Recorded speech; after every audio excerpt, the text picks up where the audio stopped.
Gemar Chatima Tovah, may you be sealed, inscribed in the book of life. You may hear people saying this phrase to you, or Gemar Tov for short, and I feel already just standing here so deeply enlivened, just seeing all of you out there. I invite you to just take a moment in this space and look around. Folks at home, scan what you can see. You're in our hearts and you're with us too. Either way, at home or in person, it is such a blessing to be back here together. After a week from Rosh Hashanah, but really after years. In this moment, I invite you to become present to the space where we are.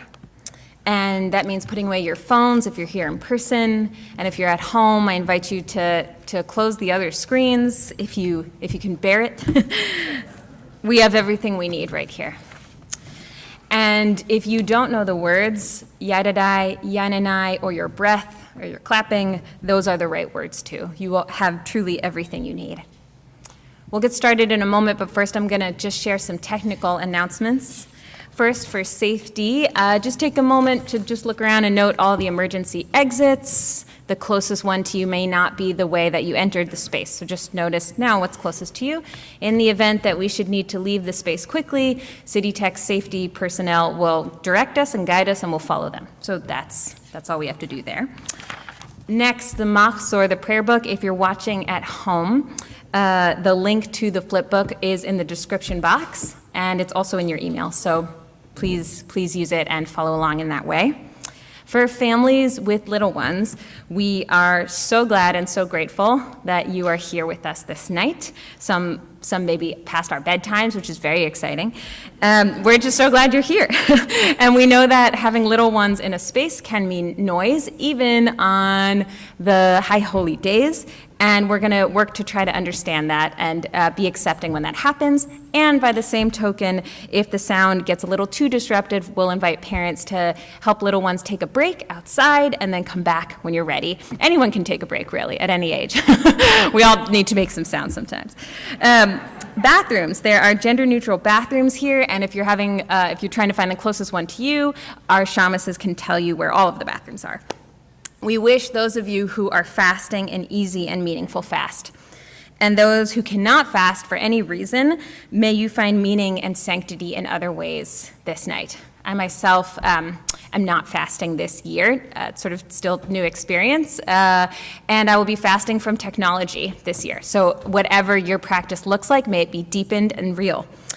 And to that end, also, if you are going to take sips of water or bites of food, please take care of yourself. Please do it without shame, but please also do it away from other folks who may be fasting, just so we can all truly support each other's experience. And you may see also the cantor or myself occasionally taking a small sip of water just to carry on. At this time, we're gonna also invite you now to, if you haven't already, take out and put on a talis, your talitot, your prayer shawls. There is no bracha when we do it this night. This is the one night a year where the whole community wears a talis. We do this because we say the next 25 hours are like one long day. And if you don't have a talis, then I invite you to maybe just consider yourself a little bit enveloped, a little bit wrapped up in the spirit of this space.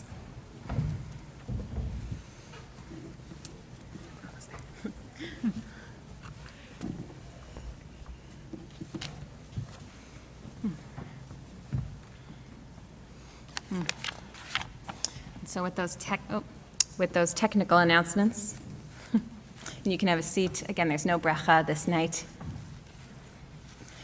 So to begin a story, Reb Chaim of Zanz would say the following.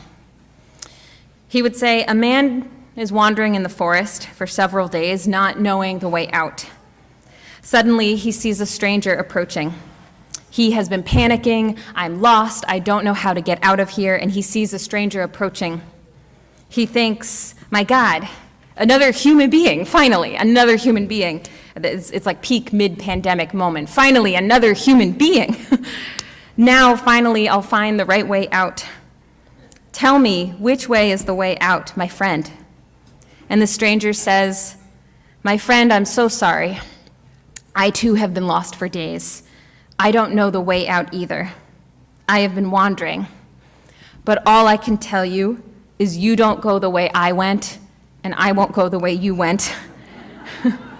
And together, let us look for a new way forward. Reb Chaim would add, so it is with us. We are lost, and on nights like this, we look for a new way forward together. After years of living with isolation, with COVID for many, climate catastrophe right now from Pakistan to Florida to Puerto Rico and beyond, rising fascism and white nationalism, and after so much uncertainty and so much loss and so many losses in this congregation and beyond, many of us come here without a clear sense of what is next, how to pray together again, how to organize and orient our movement work and our struggles, and frankly, our lives. Put another way, we are lost. I am lost. Let's be lost together. Or rather, I think the true point of the story, we are lost. Let's make our way out together. There is optimism and hope on this night that change is possible. And so to that end, I'll say, you may be familiar, there are many traditions that tell us Yom Kippur is a solemn night. There are also traditions that tell us, in some small way, it is a joyful night, because it is a night when we affirm that change in our lives is still possible. So to that end, it's okay to smile. It's okay to laugh. And may we make our way through this forest together. At this time, I am going to invite for candle lighting, our outgoing board members, Carolyn Clausen, Gail Kirschenbaum, Joseph Hayden, and Scott Klein was not able to be here with us, but all of them lighting together. And we thank you for your board service and truly for your commitment and all the volunteerism and just all the labor and work and love you have given and still give this community. With that, we turn to page 9. Yeah, give him some of this.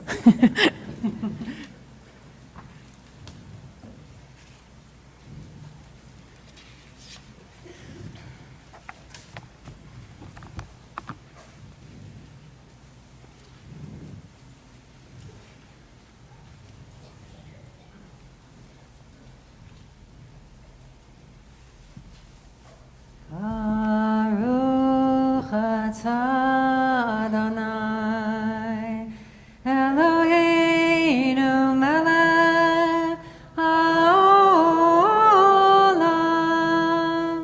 asher kiddushanu b'mitzvotav v'tzivanu lehadlik ner shel Yom HaKippurim.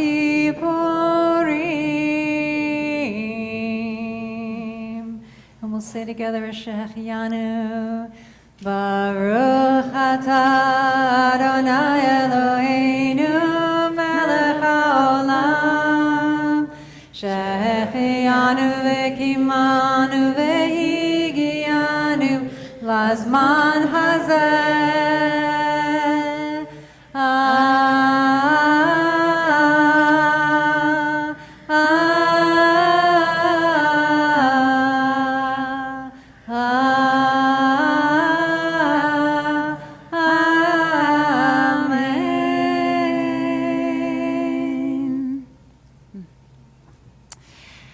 This time, we're going to turn to page 16. I invite you to rise as you're able, in body or in spirit, in this space or at home.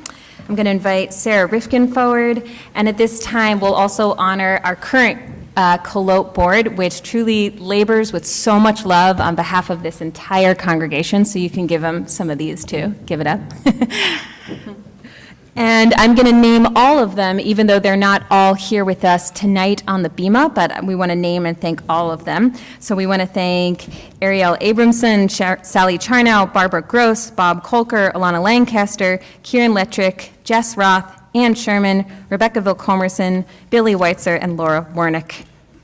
We thank you.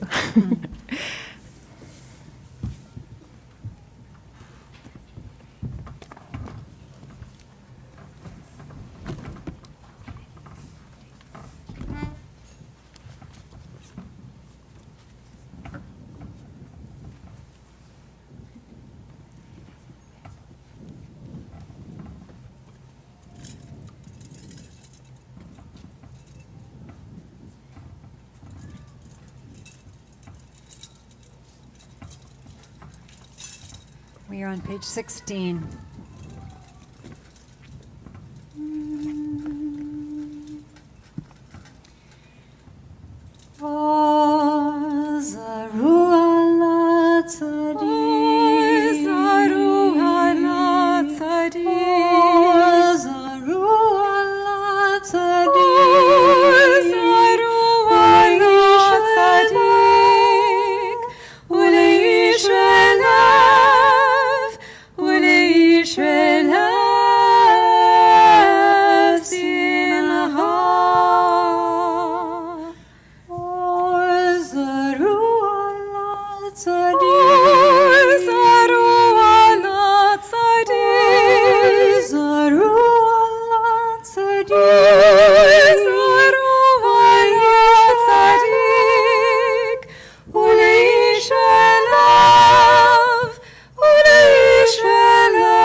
kippurim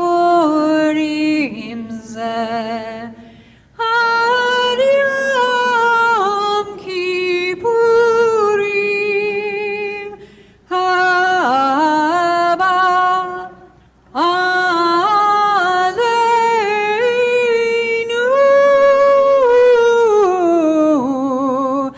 letova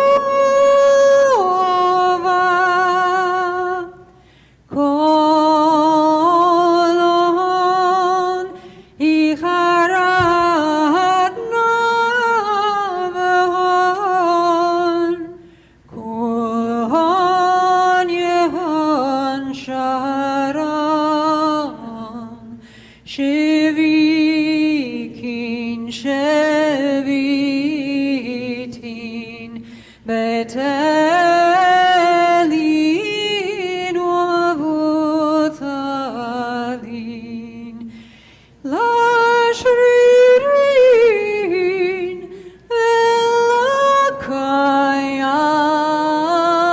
velakayamin nidrana nanidre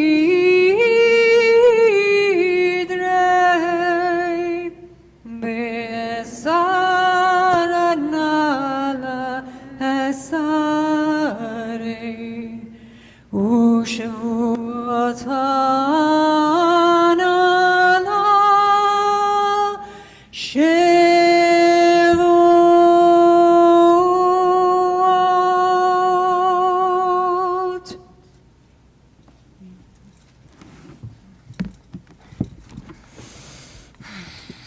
We'll ask you to remain standing as you're able.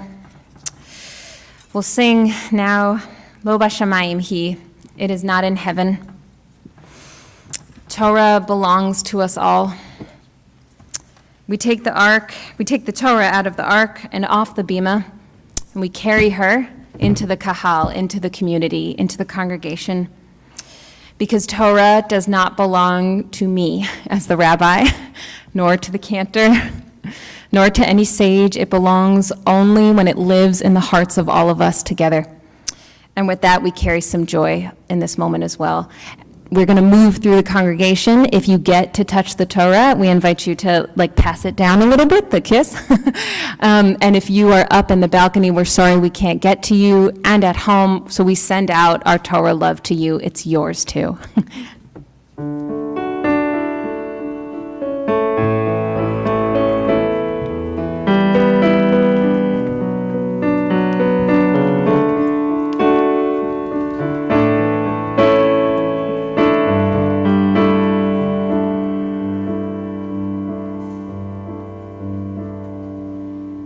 Lo bashamayim, bashamayim, lo bashamayim.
We're on page 20.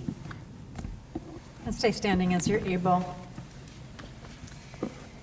Yomer Adonai salachti kidvarecha.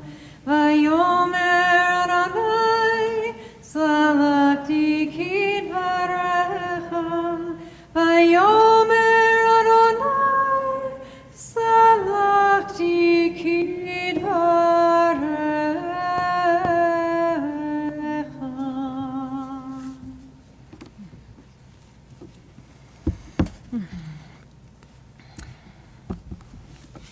We turn to page 22.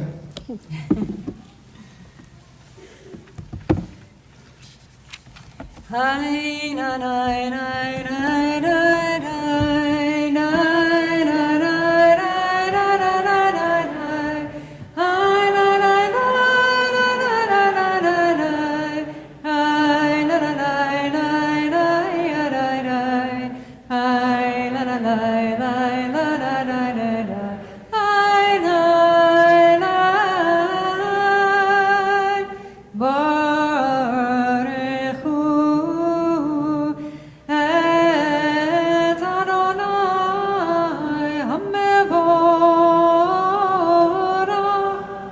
Baruch Adonai HaMevorach le'olam va'ed.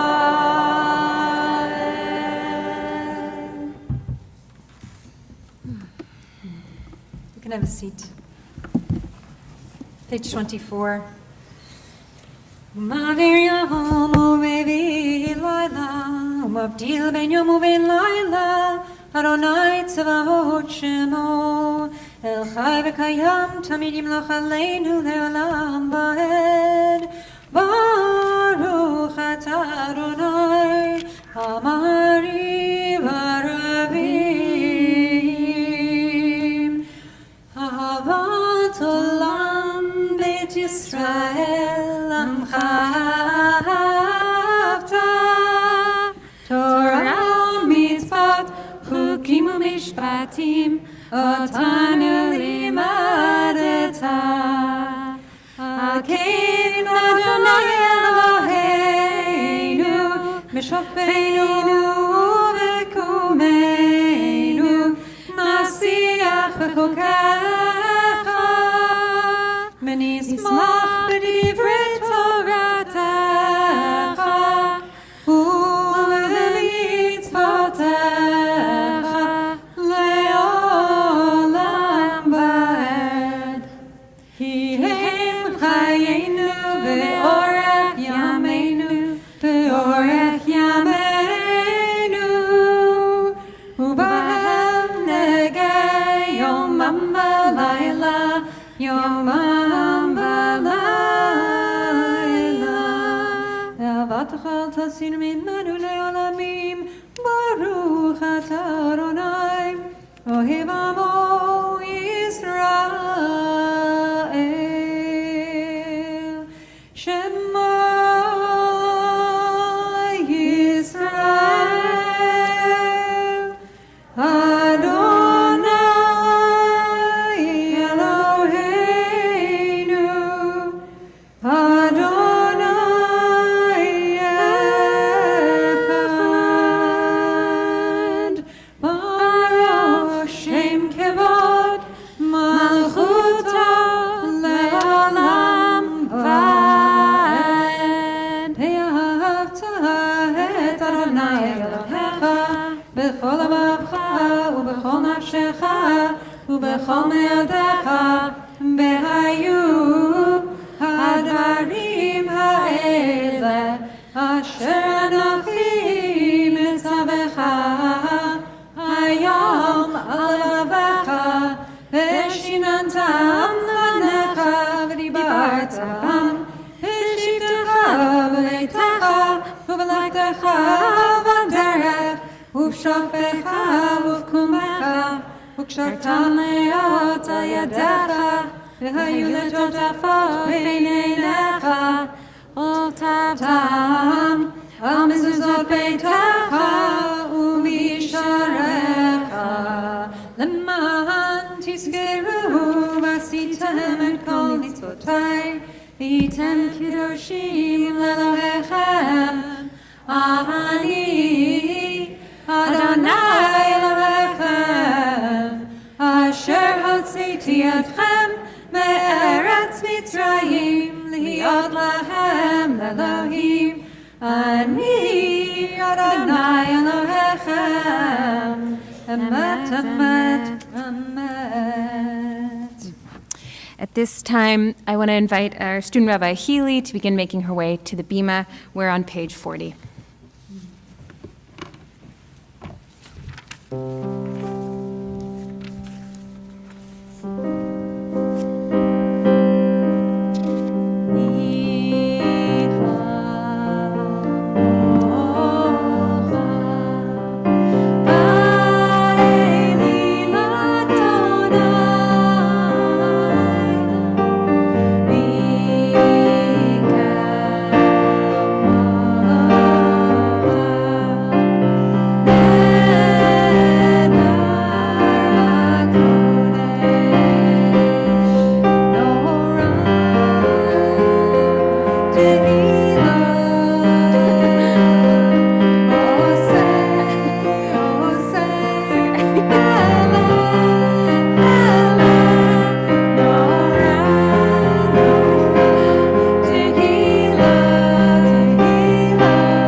I lost my page. Thank you. Malachutecha rovanecha, bogei hayam lifnei Moshe uMiriam, zeili anu v'amaru, Adonai yimloch le'olam va'ed. V'ne'emar kipad Adonai et Yaakov, u'galo miyad chazak mimenu. Baruch atah Adonai Gal Yisrael.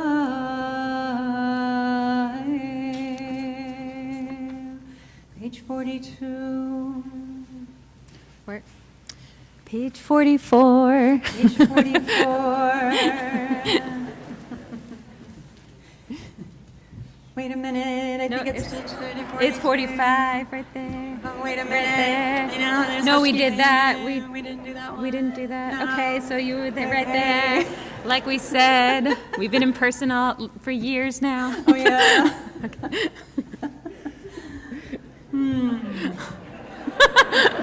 Bless our sleep with peace, Adonai, and awaken us to life when we rise. And we repeat this Kolot Chayeinu, let your name proclaim your presence in our lives. Hashkiveinu Adonai Eloheinu l'shalom, ve'amideinu malkeinu l'chaim, ufidros aleinu sukat shalomecha, v'takneinu be'etzat tova milfanecha. Ve'hoshienu, ve'hoshienu, leman shemecha, ve'hagein ba'adinu, ve'haser me'aleinu, oyev darev v'cherev v'rahav v'yagon. Ve'hoshienu, ve'hoshienu, leman shemecha.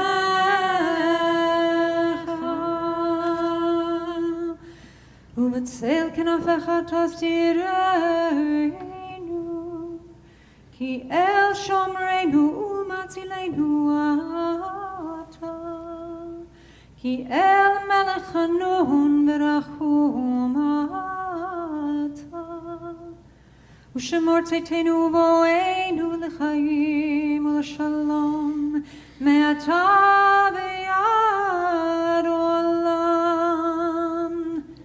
Ve'hoshienu, ve'hoshienu, leman shemecha, u'firos aleinu sukat shalomecha, baruch atah Adonai, haporei sukat shalom aleinu, ve'al kol amon Yisrael, ve'al Yerushalayim. Page 45. Yitgadal, v'yitgadal, Shemei Rabbah, ve'alma divrach imutei, v'yamlich malchutei, v'chayechon, u'yamechon, v'chayei d'chol beit Yisrael, v'agala, u'vizman kariv imeru, amen. Yehei shmeira b'mevorach, le'olam olam e'omaya, yitbarach, yitbarach, v'yishtabach, v'yitba'ar v'yitramam v'yitnaseh, v'yitadar v'yitala v'yitolal, shemei d'kudesham, prichu le'ela, u'le'ela, mikol birchata v'shirata, tushbechata, v'nechemata, daviron b'yalma v'imeru, amen.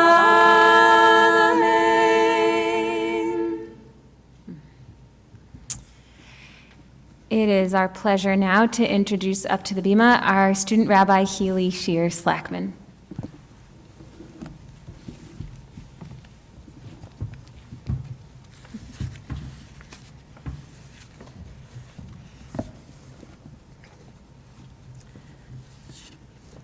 On Rosh Hashanah, to transition us from the new year into the days before Yom Kippur, I introduced the piyut Lecha Eli Teshukati, which is a liturgical poem traditionally recited by Sephardic Jews on Kol Nidre.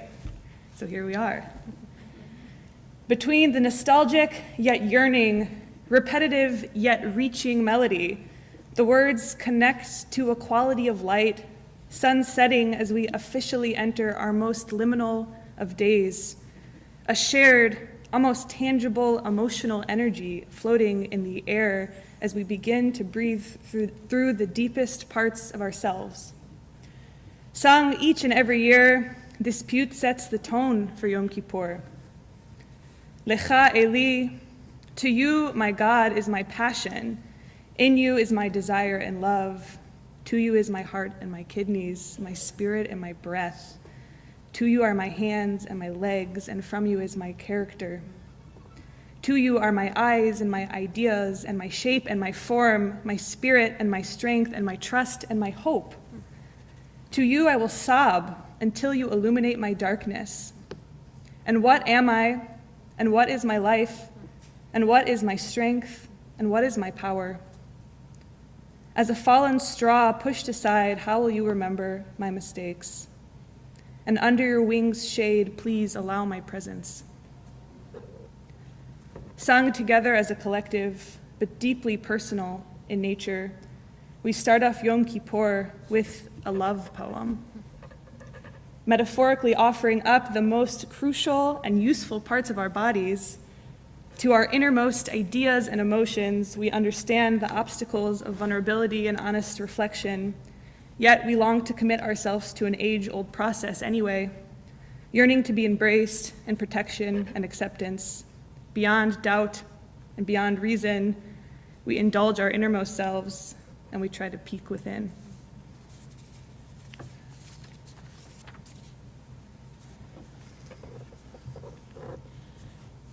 Lecha Eli teshukati,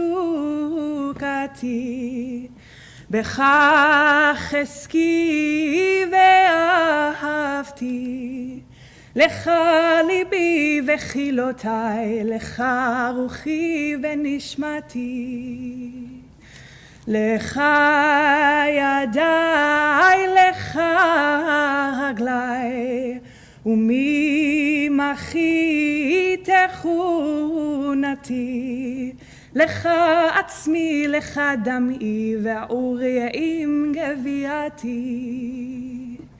לך עיניי ורעיוניי, וצורתי ותבניתי. לך רוחי, לך כוחי, ומבטחי ותקוותי. ויבואו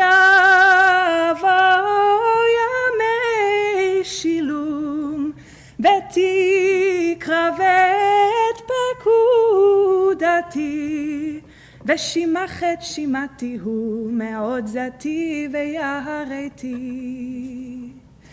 ומי יעמוד לפניך, ומי יהיה תמורתי, ואיך חשבון לך אתן, ואיך אצדק בטענתי. You can sing with me. Ay, ay, ay, ay, ay, ay, ay, ay, ay, ay,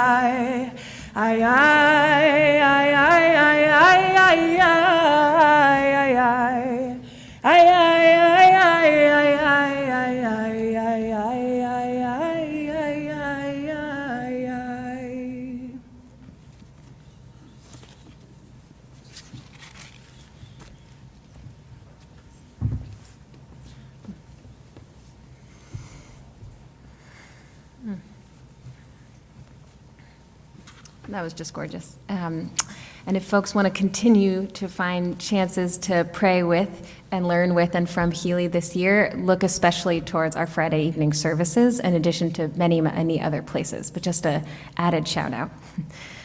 We move to the Amidah in a moment, which will be on page 46. And as we move towards the Amidah, I'm going to also invite up May Siegel, Nathaniel, and Sel David, and the members of our chorus, as well as Adam Lane and Ty Sitterman. And we'll hear shortly from our fabulous new president, Ann Sherman.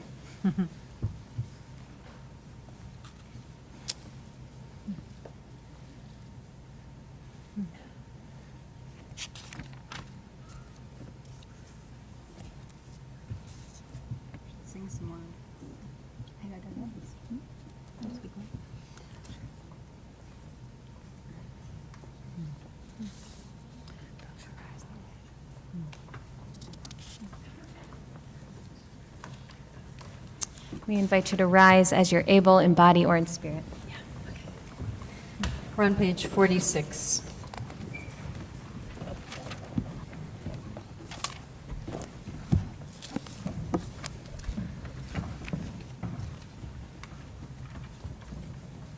Come out and you can face the ark. Come and face the ark. Come out, it's fine. Yeah. Come out, come out.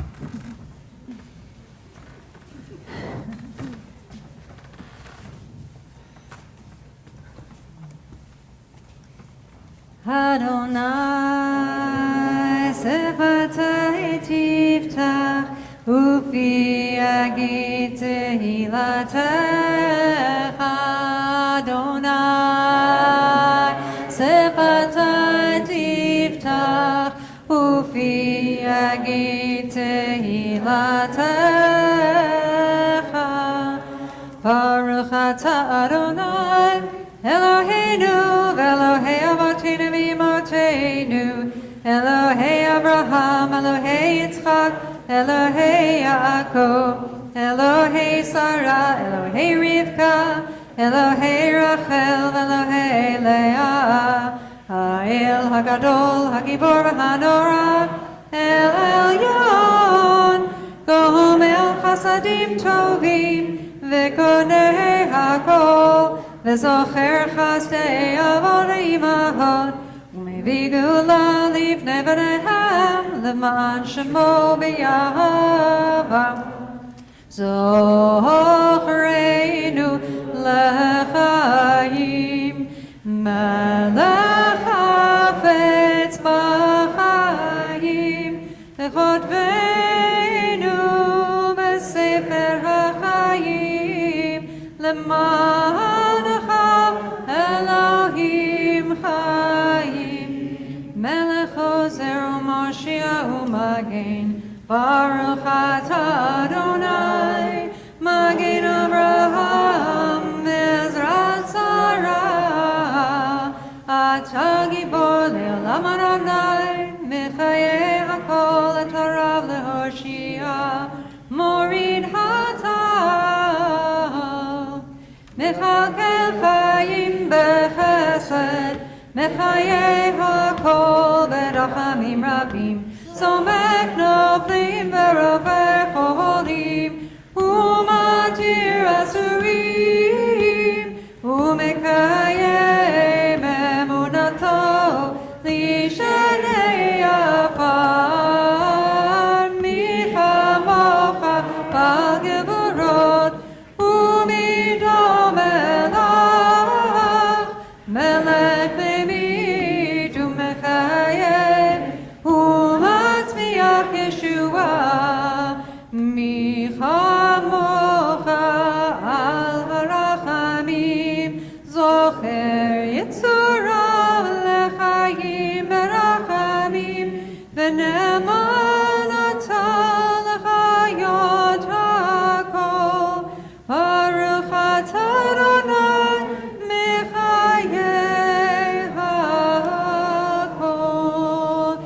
אתה קדוש ושמך קדוש וקדושים בכל יום יהללוך Selah.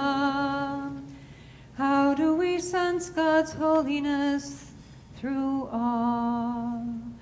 ובכן תן פחדך אדוני אלוהינו על כל מעשיך.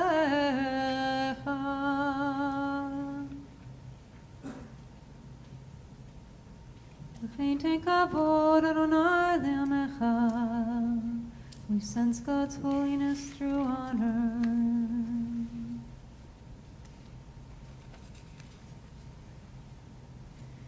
וכן צדיקים יראו וישמחו וישרים יעלוזו. We sense God's holiness through righteousness.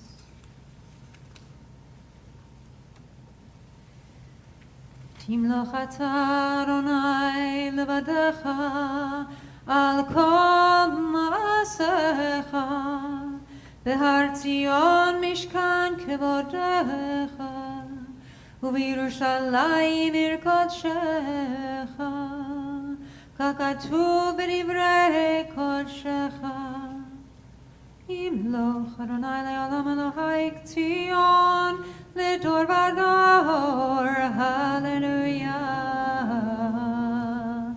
Kadosh ata v'nora shemecha Ve'ein Elohim mibaladecha Kakatuv Vayikbar Adonai tzvaot b'mishpat Ve'el hakadosh nikdash b'tzedakah Baruch atah Adonai HaMelech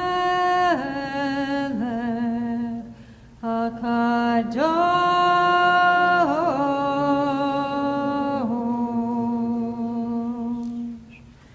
Continue at your own pace. The words on these pages, the words on your heart, up through page 81. We'll come back together.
If you're still continuing with your Amidah, take your time.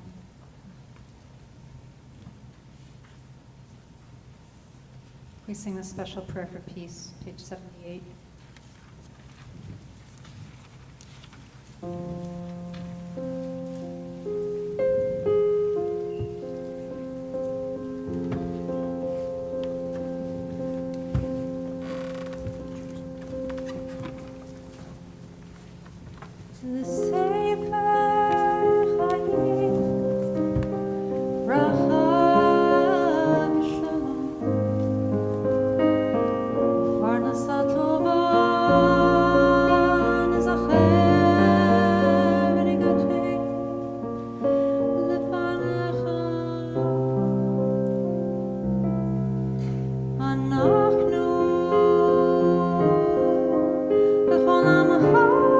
Beit Yisrael.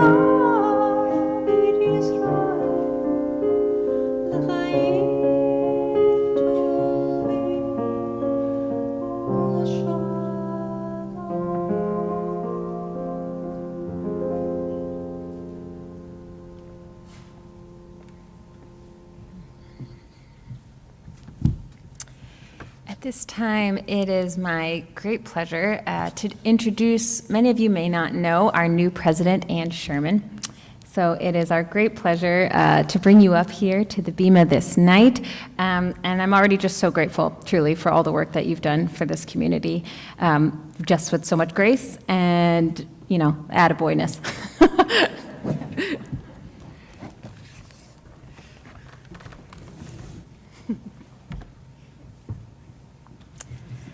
Gemar Tov. My name is Ann Sherman, and it is my great honor to serve Congregation Kolot Chayeinu as its current board president. Who here, I'm curious, is joining us at High Holy Day services for the first time this year? Well, welcome.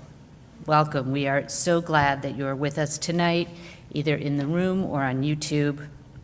And who in the room here was at Erev Rosh Hashanah services last week? Great. And day one services? All right, good. Well, then those of you who are with us will recall that on Erev, you had the pleasure of being pitched by Margie Fine, beloved member of this community and legendary nonprofit fundraiser. On day one, you heard from beloved Kolotnik David Herskovitz. All right. Local theater impresario of company Target Margin. Tonight, you hear from me. A 56-year-old nonprofit consultant, spouse of the most patient man in Brooklyn, and mother of 2 teenagers and an aging dog who is convinced that I'm her emotional support animal. Tonight, we get real. I'm actually not a particularly religious person. I'm not even sure that I'd say I'm a spiritual person. I have been told on more than one occasion that I'm a cynic, and I'm sure there's some truth to that. And actually, that's okay. Cynicism has its place. But at the Erev Rosh Hashanah service last week, beloved in-house liturgist Tricia Arlen delivered an invocation that highlighted the miracle of all of us being here together for the first time in 3 years. She said, "We are not alone." Wow. She kept repeating that word. Remember? Wow. And I thought, okay, Trish. But then the cantor led us in song. We return, we return. And I thought, wow. Last week, sitting up there in the balcony with my husband and daughter, I listened to the beautiful sound of our collective voices, the chorus, float up all around me. And at the same time, I heard the individual voices of the friends who were sitting right behind us. I listened to the music throughout to the service, which really to me is quite mystical because I know absolutely no Hebrew. I closed my eyes and I thought, wow. As the rabbi says, you don't need to know the words in order to pray. And then on day one, Russell and I were sitting up in the balcony and I looked down and I watched a wave of white as people in the room simultaneously put on their talit like Jews have been doing all over the world for centuries. And I was in this room too, and I thought, wow. To be in a place, in a room of people who come together maybe weekly, maybe once a year, maybe something in between, to observe a tradition that is as old as the hills, and at the same time challenge and reshape it so that it brings them personal connection and meaning, feels magical to me. It is worthy of wow. Kolot is a special place, far from perfect, but we keep trying. We keep our doors open for anyone who wants to come through them on the high holy days and throughout the year. I'm asking you, everyone who's joining us tonight, to make a personally meaningful contribution to our community. We suggest $360 per person for non-members and $180 per person for members. Less if that's out of your range, that's fine, and more if you have the means, whatever is meaningful to you. People who are in the room tonight can take a donation card on their way out. People at home will find the links for how to donate in the description below the video. And just know that your gift is crucial to us being able to meet the needs of this very special community throughout the year. Thank you, all of you, for being part of this community on this particular evening, and special thanks, as always, to our wonderful clergy and our exceptional staff, all of whom have poured so much of themselves into making it possible for us to be together today, tonight, and during the days of awe. Wow.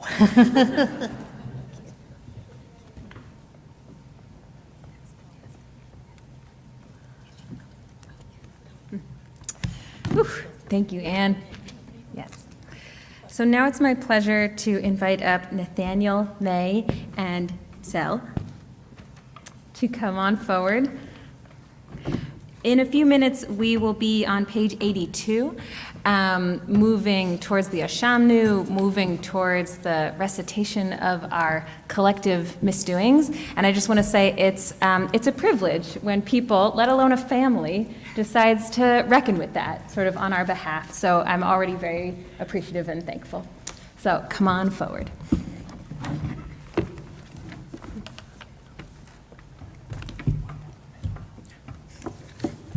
Wow. Wow. Hi, my name is May. This is my husband, Sel. Hi. So here, yeah, just, you get closer to this. Okay. Hi again. Hello? Hi, my name is May. This is my husband, Sel, and our son, Nathaniel. We've been members of Kolot for about 8 years and have engaged in the community in different ways. Nathaniel, as a student in our children's learning and B'nai Mitzvah programs, me as a shamus and as a member of the small but mighty membership engagement committee, and Sel as our wingman. While we've never taken on a public speaking role like this before, we're honored, excited, and honestly quite nervous to share this offering with you tonight. Thank you, Kolot, for being a community that encourages and supports people in taking on new roles and challenges.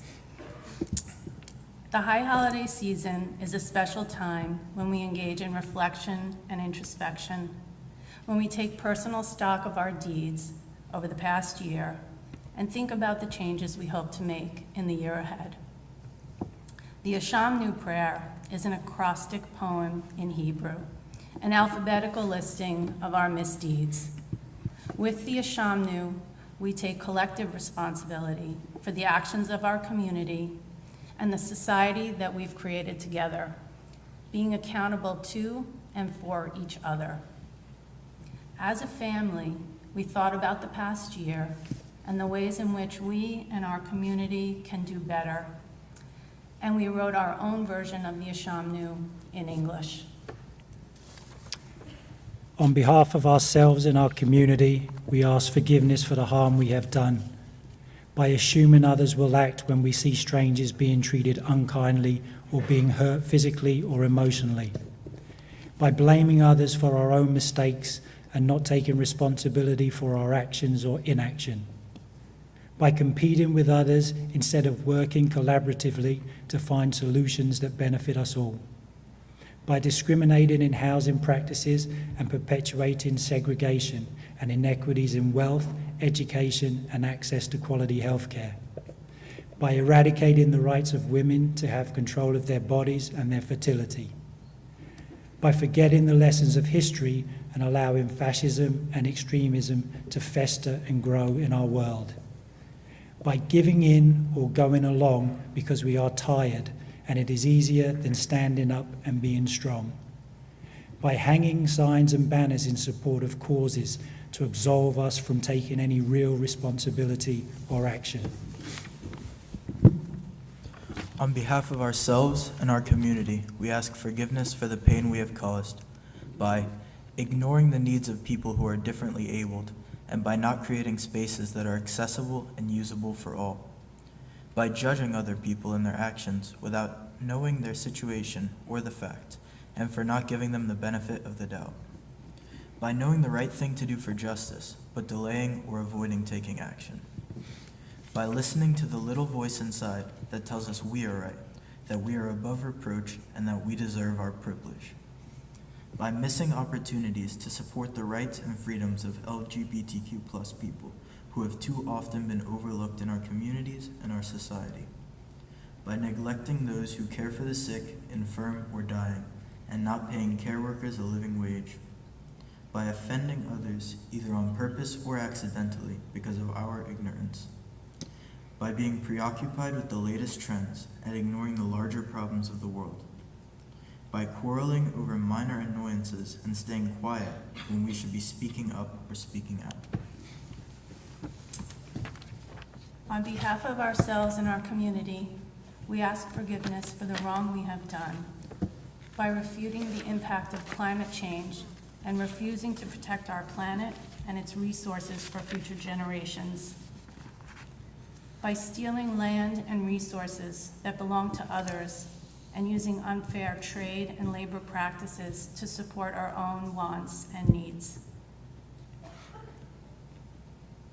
by turning our backs on asylum seekers, refugees, and migrants who need our help and support, by using religion as an excuse to commit unspeakable acts of violence and wage war on our neighbors, by voting in support of our own narrow interests, and by not using our votes to effect changes we claim we want to see in our government, by whitewashing history and excluding the stories and voices of Native and African Americans, by letting xenophobic fears create an us versus them mentality, by coveting youth rather than appreciating age and the beauty and wisdom that comes with it, by zoning out on our electronic devices when we should be zooming in on our surroundings and the people who are important in our lives. For all of this and more, we ask for forgiveness. We recently had the opportunity to see the play Remember This, the lesson of Jan Karski. Jan Karski was a self-described insignificant little man who, as a member of the Polish underground during World War II, suffered multiple acts of torture and cruelty, yet believed it was his duty to be a camera, a recorder, and a reporter to the world of the atrocities he saw in the ghettos and concentration camps of Poland. At the time, Karski's messages were not believed and were dismissed by world leaders, allowing for the continued persecution of the Jewish people. Despite being ignored, Jan Karski continued his mission and dedicated the rest of his life to teaching and making sure that his message was heard.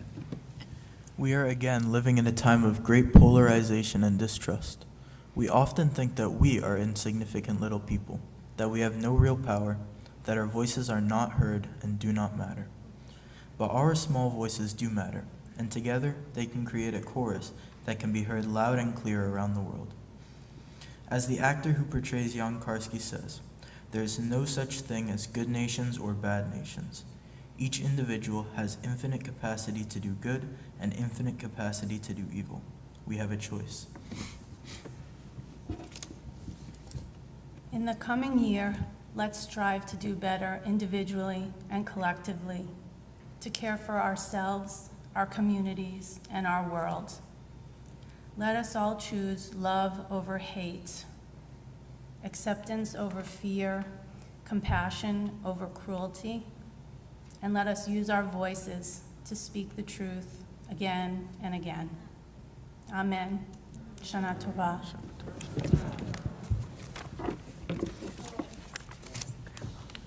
Give it up.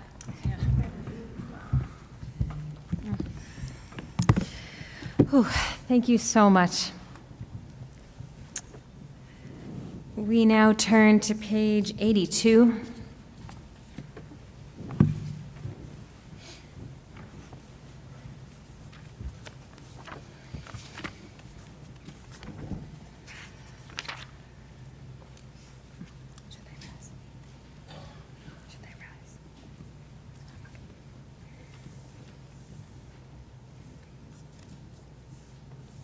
Eloheinu, Elohei Avotenu v'Imotenu,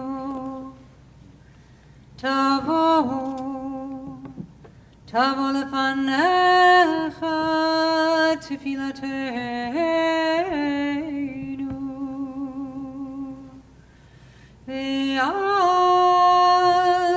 titala mitchinateinu, anachnu azefanim, kushay oref lomar lefanecha, Adonai Eloheinu, Elohei Avotenu v'Imotenu, tzadikim anachnu, v'lo chatanu, aval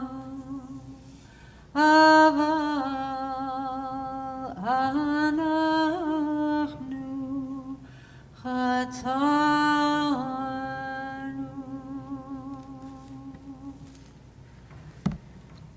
Yai lai lai lai lai, ya la la lai lai lai, ya la la lai lai lai.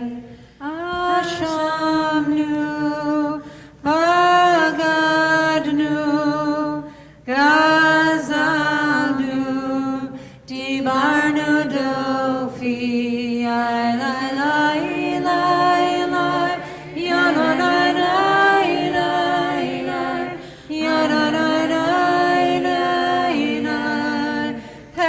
Hevinu, vehirshanu, zanu, chamasnu, tafanu sheker, yai lai lai lai lai, ya lai lai lai lai lai, ya lai lai lai lai lai. Yatznu ra, kizavnu, latznu, maranu, niatznu, saranu,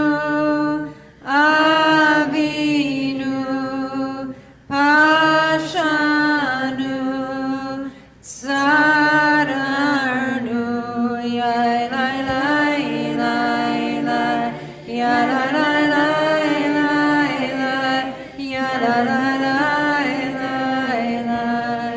Kishinu oref, rashanu, shichatnu, tayavnu, tainu, titanu, yai lai lai lai lai, ya la la lai lai lai, ya la la lai lai lai. Page 86. Al chet shachatanu lefanecha, b'zadon v'ishvi u'bishkaga, v'al chet shachatanu lefanecha b'dibur peh. For the ways we have wronged you deliberately and by mistake, and harm we have caused in our words throughout the words of our mouth. Al chet shachatanu lefanecha b'imutz halev, v'al chet shachatanu lefanecha b'tshut peh. The ways we have wronged you by hardening our hearts, and harm we have caused in your world through careless speech. Al chet shachatanu lefanecha b'chachash u'b'chazav, v'al chet shachatanu lefanecha b'chilud. The ways we have wronged you through lies and deceit, and harm we have caused in your world through gossip and rumor. Al chet shachatanu lefanecha b'chilud, v'al chet shachatanu lefanecha b'zilzul chorim u'marim. The ways we have wronged you by judging others unfairly, and harm we have caused in your world through disrespect to parents and teachers. על חטא שחטאנו לפניך בווידוי פה, ועל חטא שחטאנו לפניך בהונאת ראיה. The ways we have wronged you through insincere apologies, and harm we have caused in your world by mistreating a friend or neighbor. על חטא שחטאנו לפניך בחוזק יד, ועל חטא שחטאנו לפניך במשא ובמתן. The ways we have wronged you through violence and abuse, and harm we have caused in your world through dishonesty in business. Together for all these failures of judgment and will, God of forgiveness, forgive us, pardon us, lead us to atonement. Ve'al kulam Eloha selichot, selach lanu mechalanu ka'avelanu. Ve'al kulam Eloha selichot, selach lanu mechalanu, selach lanu mechalanu ka'akelanu.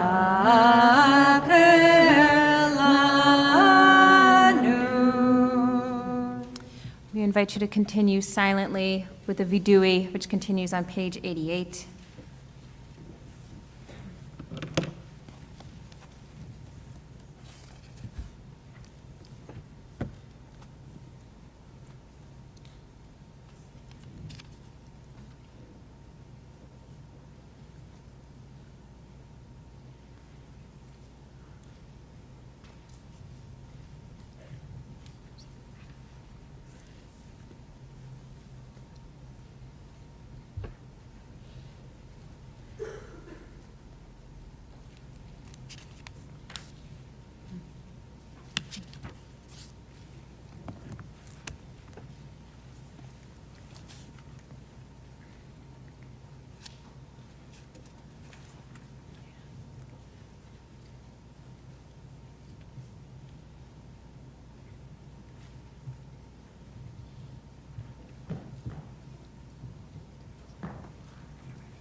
These words on page 96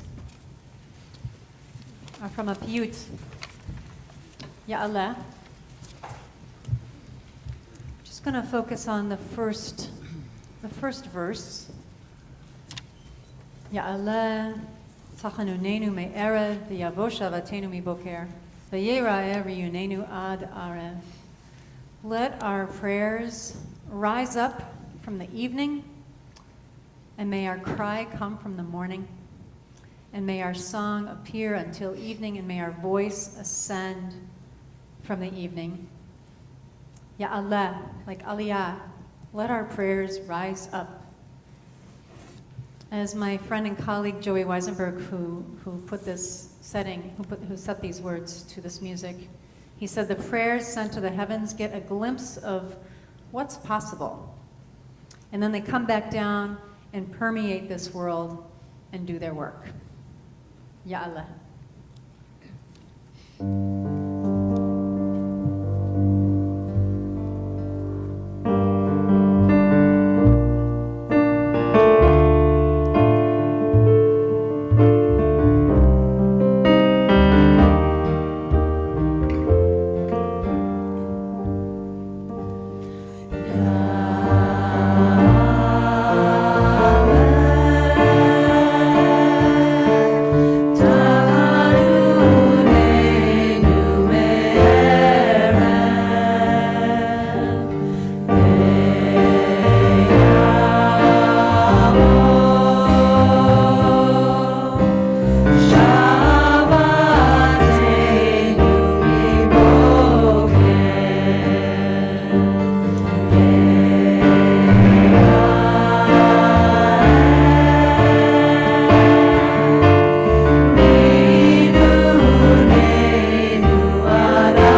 We move to Shanah Tovah on page 98.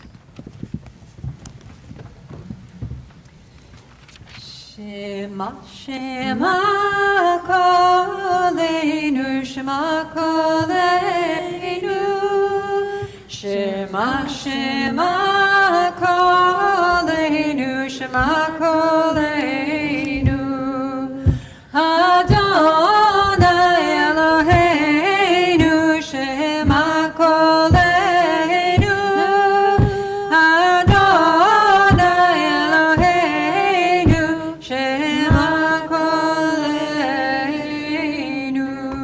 Shema Koleinu, Adonai Eloheinu, Chus v'rachem aleinu, v'kabel b'rachamim uvratzon et tefilateinu. Hashiveinu, Hashiveinu Adonai elecha v'nashuva, Chadesh, Chadesh yameinu, Chadesh, Chadesh yameinu, kekerem.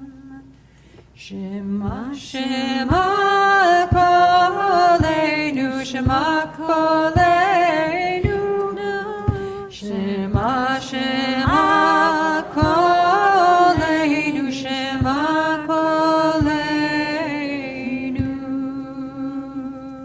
Next page, Adonai, Adonai, Erachum Bechanun, Erech Apayim, V'Rav Chesed Emet, Noser Chesed La'alafim, Noser Avon Ba'fesha, V'chata V'naket, Adonai, Adonai, Erachum Bechanun, Erech Apayim, V'Rav Chesed Emet, Noser Chesed La'alafim, Noser Avon Ba'fesha, V'chata V'naket.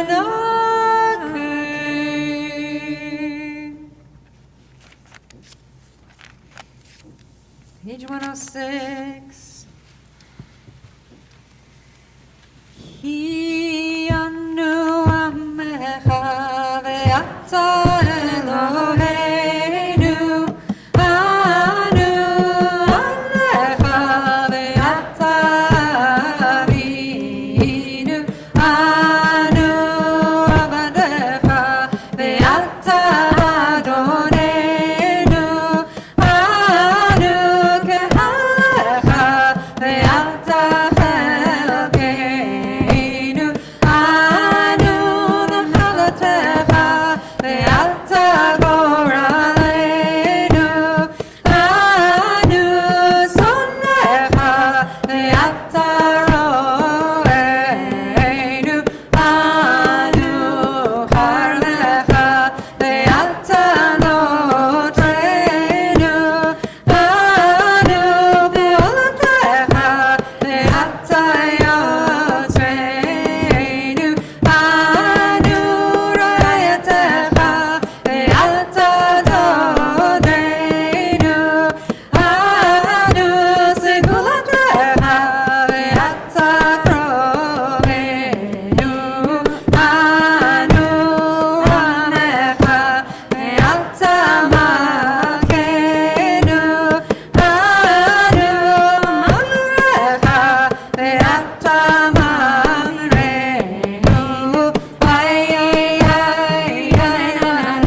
We turn to page 114.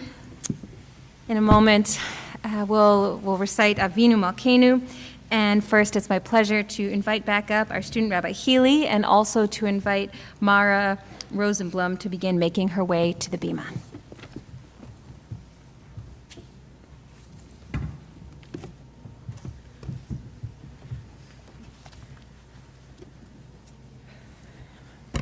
The windows in my apartment leak. It usually starts with a trickle. Every few seconds, a glistening, juicy bead of water, drip, drip, dripping from the top, eventually collecting in a shimmery puddle on the floor. When my windows leak, I set up coffee mugs along the sill, checking in as the water collects, letting the containers fill almost to the rim. The sound of droplets landing changes as the mugs become fuller and the landing pad deeper. As we gather here, both in person and virtually, showing up together again after years of praying from unfamiliar formations and isolated spaces, feeling the absence of people who we have lost since the last time we welcomed in a new year, ushering in the holiest day of the Jewish calendar, we understand the precariousness of our structures, our windows and ceilings, our walls and our plans, our paths and our lives. Like rain breaking through barriers, soaking what we set aside to be dry, threatening what we wish to protect, we remember the way things used to be, we consider the normal we thought we once knew, and we are reminded of our lack of control. It's exactly this lack of control and the unpredictable nature of the universe that our tradition teaches Avinu Malkeinu, our annual address, stems from. The Talmud tells a tale of our rabbis in a time of crisis. In an attempt to appeal to God for help, a fast is declared for the entire community. Next, Rabbi Eliezer, the head rabbi, gets up to lead the congregation in an Amidah, an intentional and traditional set of prayers. But the Gemara reads, he said 24 blessings and none were answered. Next, Rabbi Akiva, Eliezer's student, gets up to give his best attempt, and he utters, Avinu Malkeinu, we have no one but you. Avinu Malkeinu, have mercy upon us. The time of crisis in the Talmud was actually a drought, and Rabbi Akiva's prayer, Avinu Malkeinu, were the only words that inspired God to cause rainfall. Rabbi Akiva's Avinu Malkeinu was a spontaneous, desperate, and emotional appeal offered only after his own teacher, Rabbi Eliezer, failed to bring rain with his organized prayer. Earlier in the story, the people of the community are described as becoming tired after their fast. Rabbi Eliezer sees them preparing to depart and asks if they're leaving to dig their graves. In response, the people begin to cry, and a little bit of rain briefly falls then too. Avinu Malkeinu, the Talmud suggests, represents an offering of emotion over intellect. When the high holidays draw to a conclusion, at the end of Sukkot, we transition from liturgy that compels us to consider our actions and our fate to praying for rain. The Talmud says, the day when rain falls is as great as the day on which heaven and earth were created. Although in our moments of vulnerability we might long for Avinu Malkeinu as a parent or strong protector, we are constantly reminded by the rainstorms in our lives that there is no permanent state of comfort or safety. Avinu Malkeinu, realities that scare us, make us uncomfortable, awaken our rawest emotions and uncertainties, can be these very forces that sustain us. Avinu Malkeinu, although rain has the capacity to soak and damage, we also imagine it nurturing seeds, enabling new beginnings, and fostering otherwise impossible growth.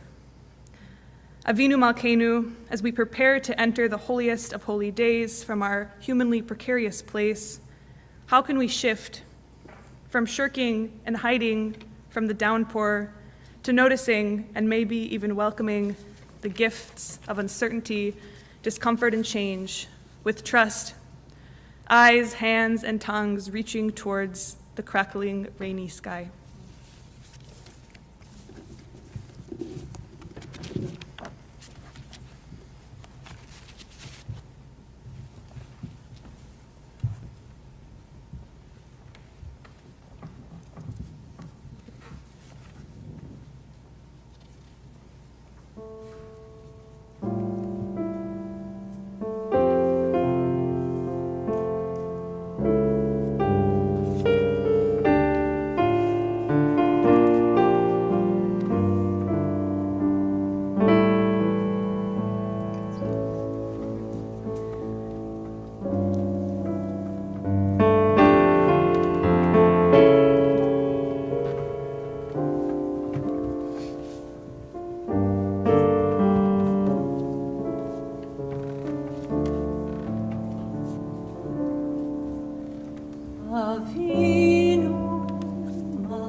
I will share, as I did last week before my drash, a reminder that in Jewish communities across history in so many different places, synagogues used to be very loud places.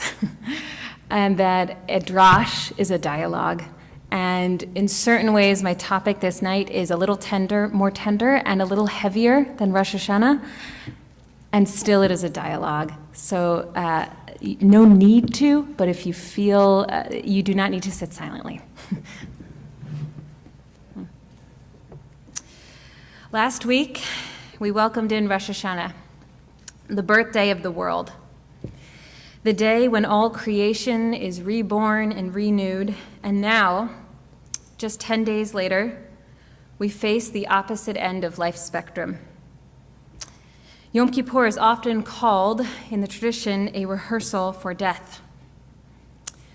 Those who can do not eat or drink. Many wear white, which is often meant to invoke images of burial shrouds.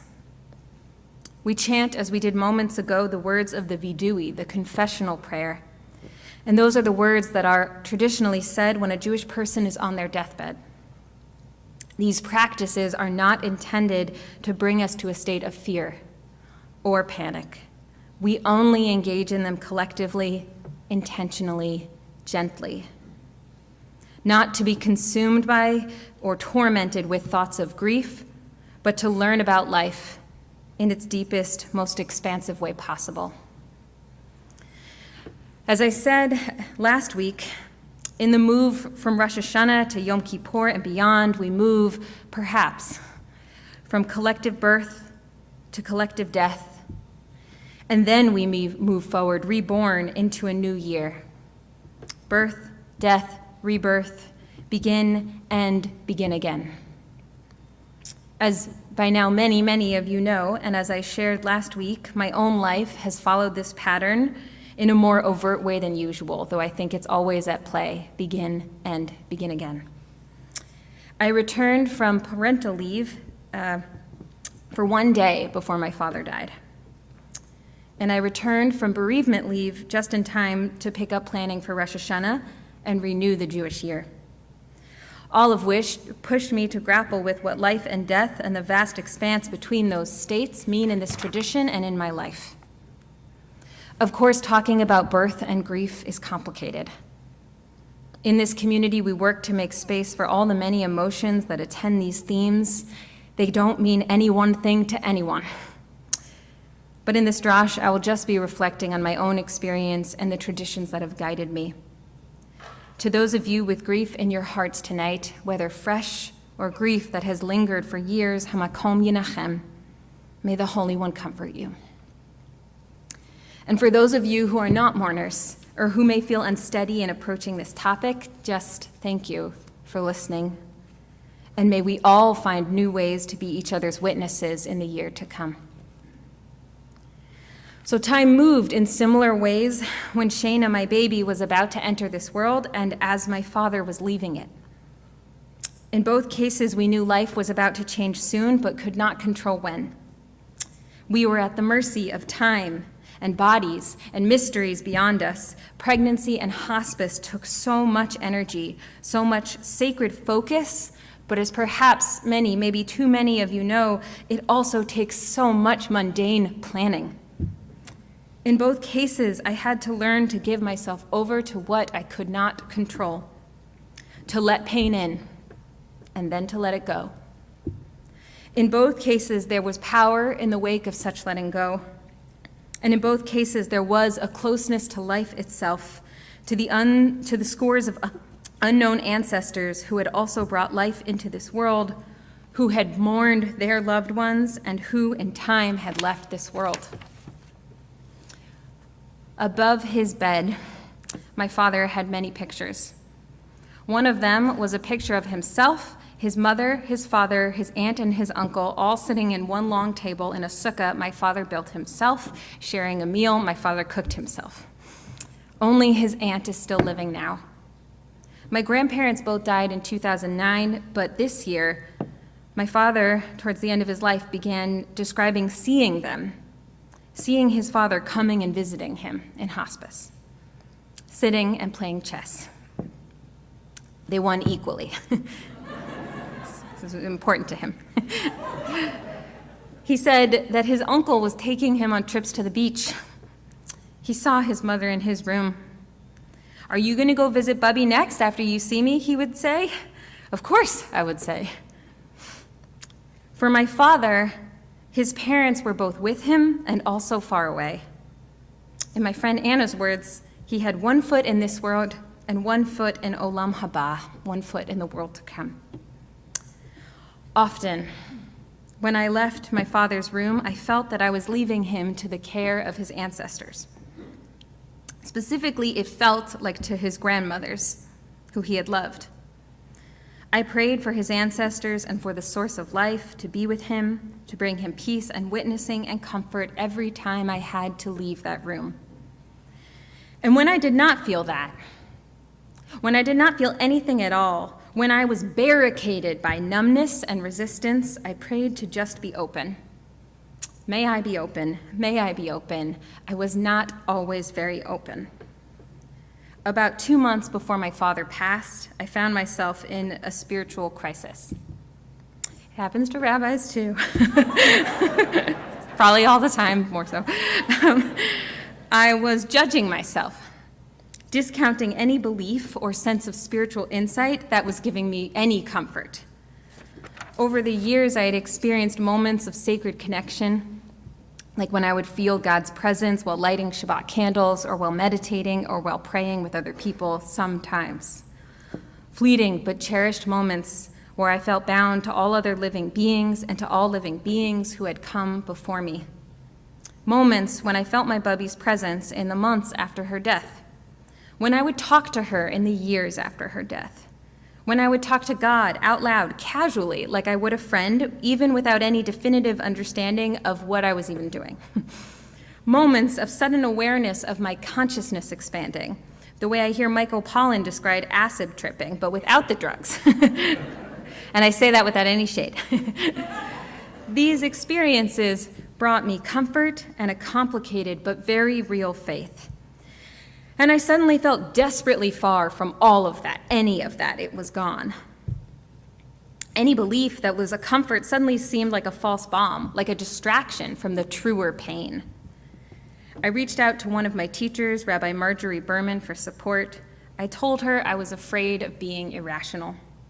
She took a moment, and then she said, "Look, anything can be an idol, even rationality. Anything can be an idol.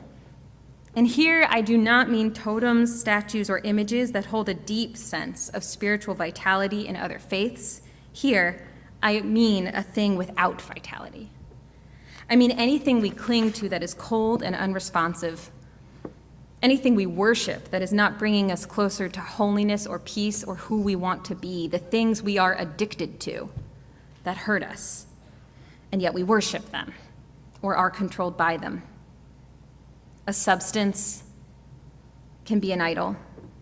A relationship can be an idol.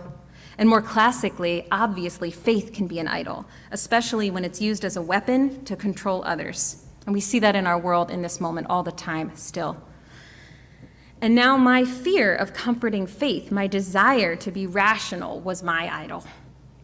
Who was served by this sudden need I had to tough it out theologically?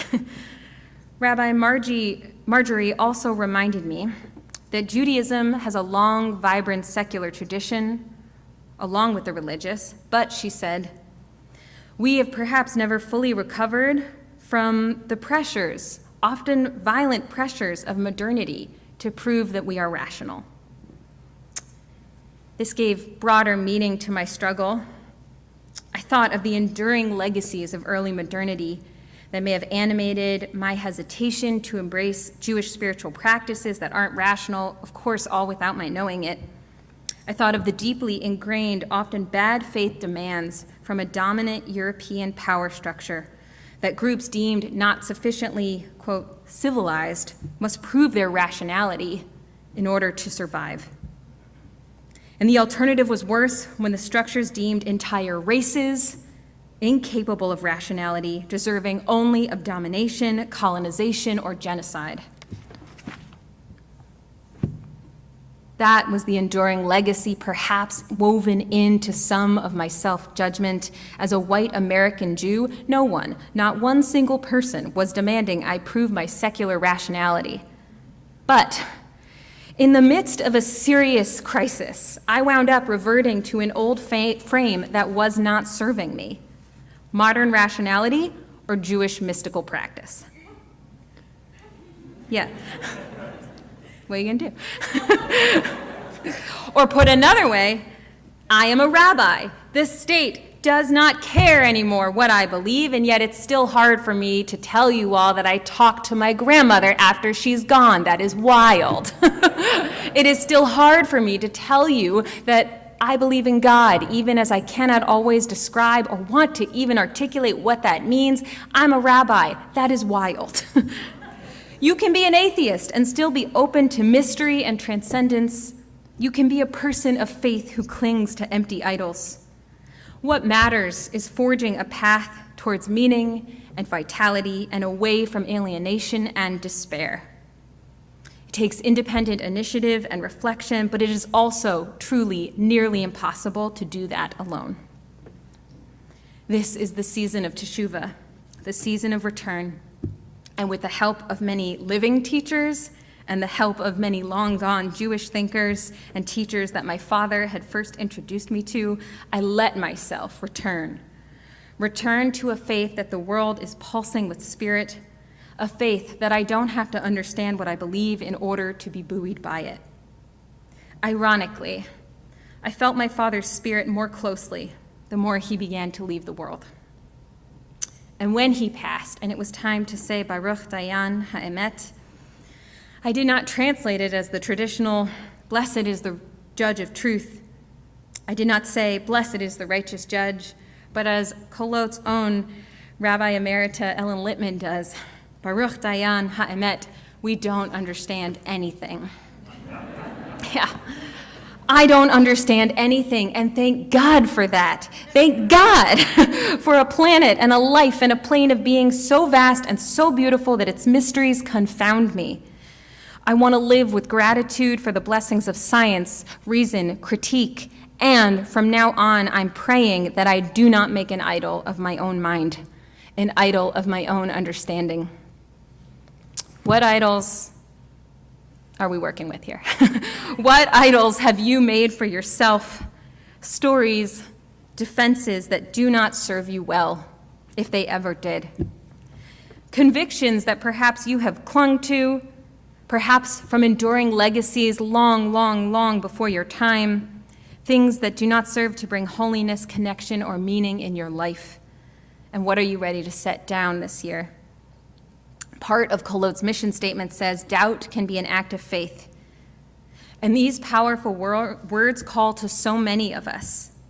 And I think the key, perhaps the unsung hero of that phrase, the key to a real thriving spiritual life might be can be.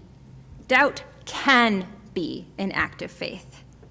It is not always.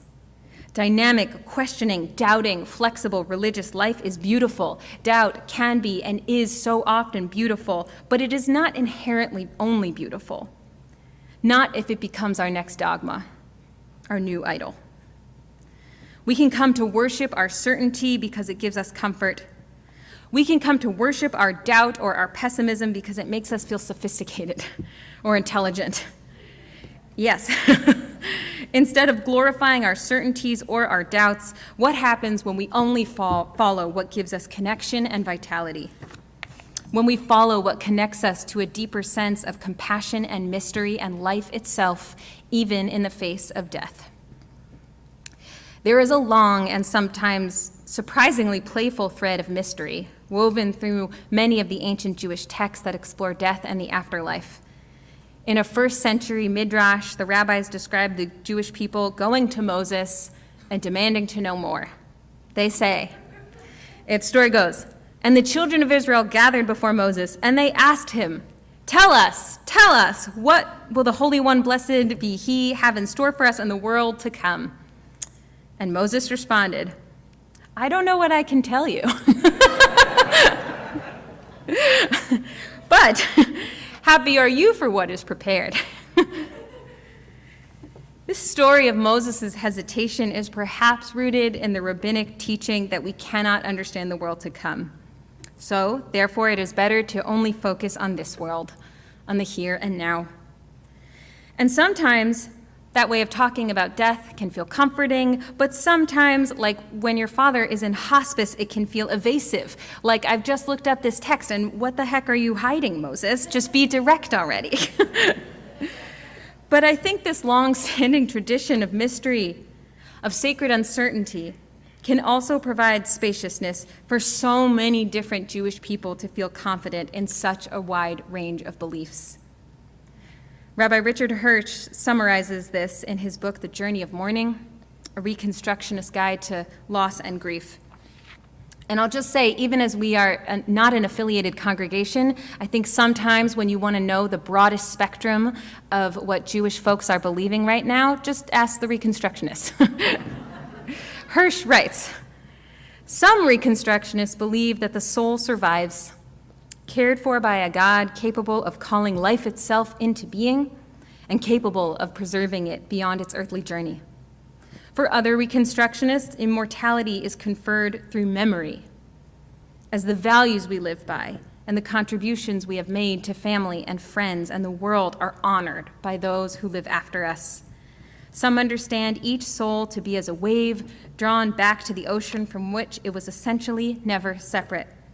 A smaller number of Reconstructionists no doubt find comfort and meaning in more traditional ideas of a world to come where injustices of this world are made right and where the peace we long for is bestowed.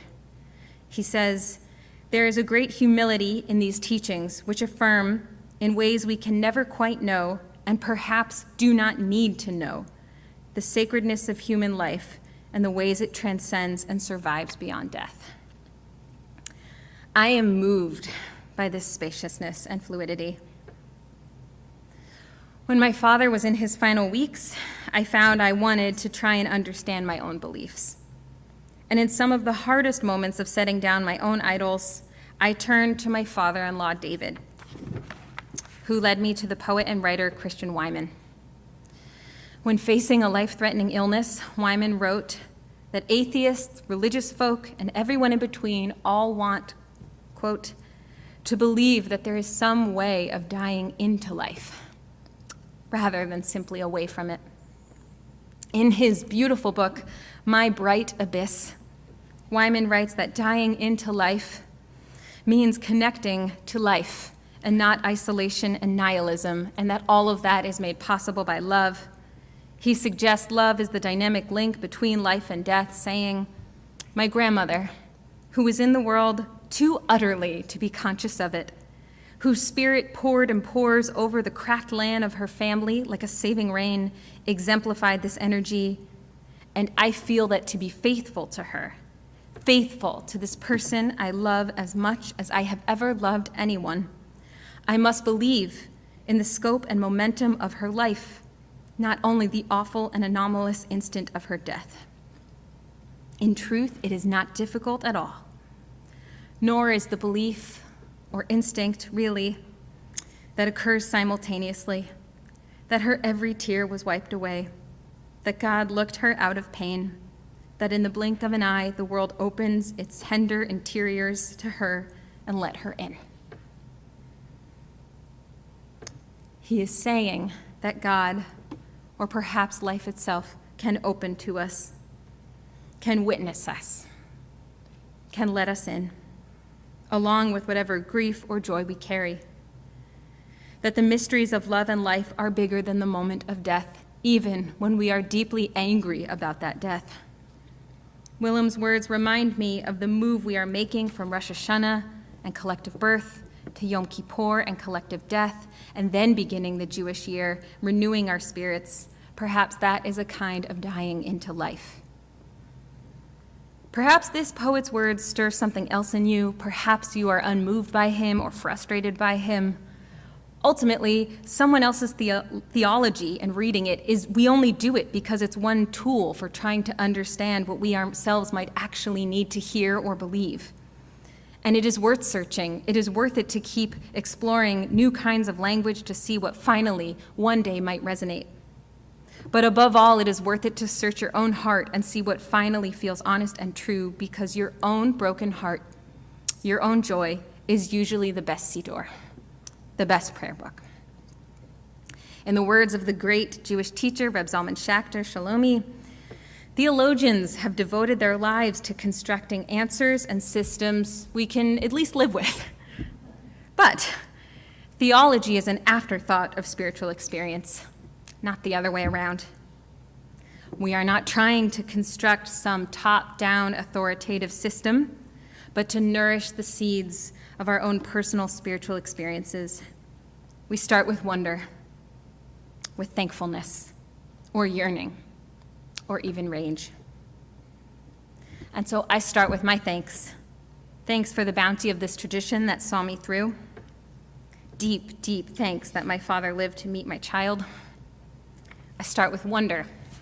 Wonder that I felt my father's spirit in my dreams before and after his passing. And of course, it's more complicated than that. It is not only thankfulness and wonder, I am also angry. Angry that my father was so sick for so many years and that he passed at 71. I also start with rage. Rage that in this country's callous and convoluted healthcare system, my family had to fight for my father's basic dignity, tooth and nail, again and again and again. I start with grief, knowing that my parents took on tremendous debt ultimately to pay for my father's end-of-life care. Knowing that one of my father's last cogent thoughts in life was his regret that he could not pay off his debts. Ultimately, though, my father's friends and family helped in so many ways to pay for his care. A network of supportive people like that is beautiful, and I am grateful, but the ability to access care should not depend on how many people you know and on what they have. The ability to access care ought to be inalienable, given a basic right for every single person, nothing to fight for when you are facing end of life or its beginning. All of us were born and needed care. All of us will die and need care somewhere along the way. No human being is outside of that. Many of us in this room have been or will be caretakers.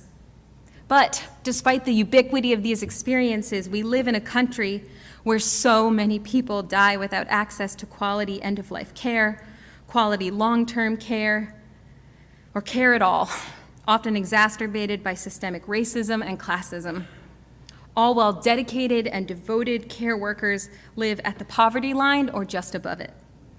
My father's death broke my heart, but in that wide open space, I see the years we spent unable to get him enough care. I see the incredible care workers in his highly understaffed nursing home fighting to meet their own needs and the needs of their patients. And if this sounds like a pitch, I will just be direct and say that is the reason why the work so many Kolotniks are engaged in through the New York Caring Majority is so close to my heart. And I thank you. I am grateful to all of you who are engaged in that organizing and commit to it this year. Together, we are fighting for universal health care, access to affordable, quality, long-term care, and dignity and fair pay for all care workers and caregivers in our state.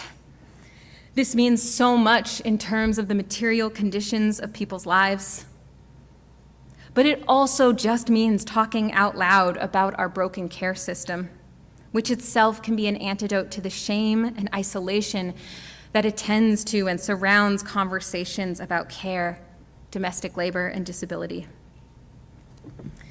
There were times when it was a heavy weight to carry advocating for my father, and this very room, this city, is full of so many people who have done that for themselves or for a loved one, or who will one day be in that same position. Right now, care is structured in a way where we feel alone fighting for it and receiving it and saying yes to it. But care is among the most universal and collective human needs we have. It is what it is to be human. And gathering up, gathering to give care, and gathering to fight for care is powerful. Gathering in all its forms is, I think, one of the holiest things we do. Gathering to organize, to fight for justice and dignity, gathering to mark holy time like we are doing right now, and gathering to expand our sense of what is possible. Every time when Abraham, Ishmael, Isaac, Moshe, and Aaron die, each time Torah says he was gathered. He was gathered unto his people. And that is the basis for a Jewish belief, for some, that when we leave this world, we are gathered up with our people, whatever that might mean, whoever that might be. It could be so many things, but in a very real and unreal way, I believe my Father is gathered up in his sukkah, gathered up with his people. This teaching that we are gathered up with our people affirms the life we live here and now, and it affirms Willem's assertion that transcendence is all made possible by love here and now. So on this night, when we face our very lives, I want to ask you, who are your people? The people you want to gather with here and now, the people you want to be sure feel your care this year. And in this moment, when we honor the ones we've lost, when we face more intimately that cycle of birth, death, and rebirth again, whose legacy are you carrying into the new year? And finally, who are the people you want to fight alongside? May that answer comfort you, but may it also surprise you. May it challenge you. On this night, we face our vulnerability as human beings and we turn towards it. May you be blessed to gather with your people as you do so. Blessed to face whatever needs facing in your life. And may you be blessed to set down every idol that does not serve you, turning instead to mystery and to vitality here and now. Gemar Chatima Tovah, may you be sealed in the book of life.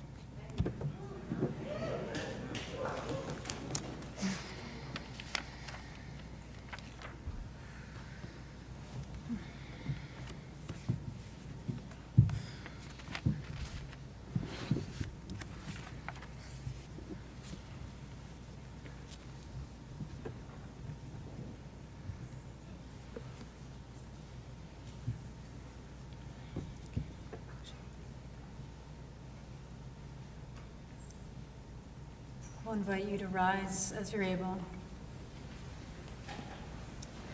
We turn to a version of Aleinu that's in your supplements.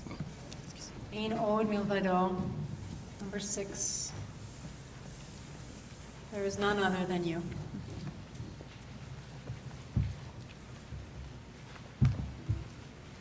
Ein od milvado.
You can be seated.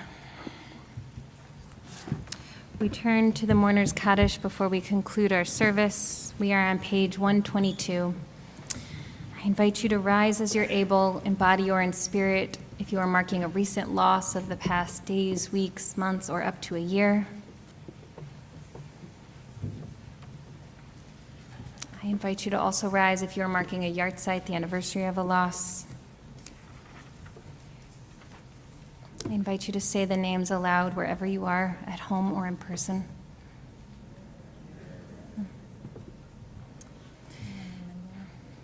And I invite you to rise if it is your custom to stand for the Mourner's Kaddish on page 122. Yitkadal v'yitkadash shemei Rabbah, v'yalmad divrach yirteh v'yamlich malchuteh, b'chayei achon u'b'yom echon u'v'chayei t'chol beit Yisrael, b'gala v'zman kariv v'imru. Amen. Yehei shmei Rabbah mevorach le'olam omei omaya. Yitbarach v'yishtabach v'yitpa'ar v'yitramam v'yitnaseh v'yitadar v'yitalev v'yitalal shmei d'kusha le'ela mikol berchata v'shirata tush bechata v'nechemata da'amiram be'oma v'imru Yehei shlama rabbamin shamaya v'chayim aleinu v'al kol Yisrael v'imru Amen. Oseh shalom b'ramav hu ya'aseh shalom Aleinu ve'al kol Yisrael, ve'al kol yoshvei tevel, v'imru. Amen. If you're not already standing, I invite you to also rise as you're able. Zichrono livracha, may all their memories before a blessing.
So in just a moment, we're going to exit the space, and we're going to follow Kolot's tradition and the tradition in other communities as well of exiting silently. And as we do that, we are blessed that Ty will play for us. Before we close, I will just share a last few announcements. If you feel moved today by what you experienced, we thank you in advance for making a donation. If you are able, it truly means the world. And so you can do that online, or you can do that as there are folks handing cards on your way out. If you are looking to potentially learn more about Kolot, we are having a prospective member gathering in the Sukkah on Sukkot. We are having many Sukkot offerings as well. Moving ahead to tomorrow as well, we will have a Yisker service, and I just want to remind everyone that this year, as last year, we invite you to bring photos of your loved ones. So please remember, bring photos. We also have a beautiful Yisker booklet that is virtual, so please take a moment and look at that. And lastly, if you didn't get a chance to bring donations that we are collecting for migrant folks bused from Texas, you can bring them tomorrow. We have a list of all the things that are being sought after, and this is a partnership between ourselves, Team TLC, and the Good Shepherd Lutheran Church. Lastly, I'll just say that we could still use some more avodah volunteers. This all takes so much love and labor, and so if you'd like to volunteer or you're able to volunteer for 8:30 a.m. to 10 a.m. before the main service begin, or at the end of Havdalah. We could really use some help at the very beginning or very end of making all this happen. Lastly, thank you for helping keep everyone safe by remembering to test tomorrow before you come. We are grateful, and we are grateful to leave this space in silence as Ty plays for us. Gemar Chatima Tovah.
Jose.